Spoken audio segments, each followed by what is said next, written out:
অম্বিকার শরীরও কিছুদিন ধরে ভালো নয়, ও স্টোন হয়েছে। তবু সে 15 আগস্টের জন্য একটা প্রিপারেশন নিচ্ছে। চলো তোমাদেরকে দেখাই। এই দেখো কি প্রিপারেশন নেওয়া হচ্ছে। আর কিছুদিন ধরে অম্বিকা ব্লগ করতে পারছে না বা ভিডিও আপলোডিং করতে পারছে না, কারণ ওর শরীরটা খুবই খারাপ, ও স্টোন হয়েছে। আশা করি হসপিটালে, আগের ভিডিওতে দেখেছিলে সে হসপিটালে এডমিট ছিল। তো দেখা যাক এখন কি হয় নেক্সট।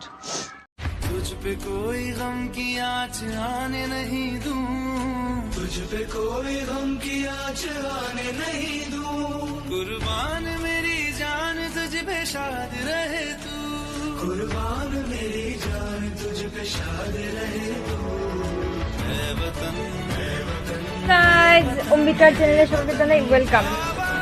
অ্যাকচুয়ালি আমি আগে ইন্ট্রোটা দিতে পারিনি, কারণ আমার হঠাৎ করে মাথাতে এলো যে আমি একটা ভিডিও করি। তো কিসের উপরে ভিডিও করি? কাল হচ্ছে আমাদের 15 আগস্ট। তো ওটার উপরে আমি ভিডিও বানালাম একটা মেকআপ লুক করে। জানি না কেমন হয়েছে, যতটুকু পেরেছি ততটুকু চেষ্টা করেছি। তো আদারওয়াইজ আমি এখন ভিডিও দিই না, কারণ আমার গোলব্লাডার স্টোন হয়েছে। ডাক্তার বলেছে অপারেশন লাগবে ইমিডিয়েট, সেটা সিস্ট হয়েছে। তো তার জন্য আমি ভিডিও বানাতে পারছি না, কারণ আমার প্রায় ডেলি ব্যথা হচ্ছে, প্রবলেম হচ্ছে, হাঁটতে পারছি না। তো তার জন্য আমি ভিডিওটাকে স্টপ রেখেছি, কিন্তু যথাসম্ভব চেষ্টা করব তোমাদের সাথে আবার ভিডিও তোলার জন্য। তো তোমরা গডের কাছে প্রে করো আমার জন্য, আমার তাড়াতাড়ি শরীরটা ভালো হয়ে যায়।